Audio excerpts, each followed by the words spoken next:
എന്നിട്ട് മഹാനായ ഖുർത്തുബി ഇമാം പറയുന്നുണ്ട്,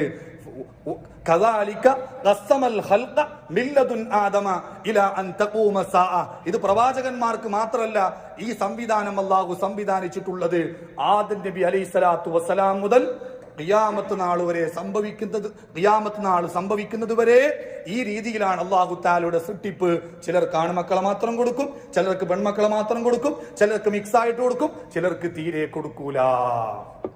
നമ്മുടെ ചിന്താഗതികളാണ് നമ്മൾ മാറ്റേണ്ടത്. പെണ്ണായാൽ പ്രസവിച്ചിരിക്കണമെന്നൊരു വാശി അങ്ങനെയില്ലല്ല. പ്രസവിക്കുന്നവർ പെണ്ണായിരിക്കും എന്നല്ലാതെ പെണ്ണായതുകൊണ്ട് എല്ലാവരും പ്രസവിച്ചിരിക്കണം, ആ ചിന്താഗതിയാണ് നമ്മൾ മാറ്റേണ്ടത്. ചില ആളുകൾക്ക് അല്ലാഹു സുബ്ഹാനഹു വ തആല ചിലപ്പോൾ മക്കളെ കൊടുത്തില്ല എന്ന് വരും. കൂടുതൽ പ്രസവിക്കുന്ന പെണ്ണിനെ കെട്ടൽ, വലൂദിനെ കെട്ടൽ സുന്നത്തുണ്ട് എന്ന കാര്യം നമുക്കൊക്കെ അറിയാമെന്നല്ലാതെ ഒരു പെണ്ണ് പ്രസവിക്കാത്തതിന്റെ പേരിൽ അവരെ അപഹസിക്കുക, കളിയാക്കുക, ഇതെല്ലാം എത്രയാ നമ്മൾ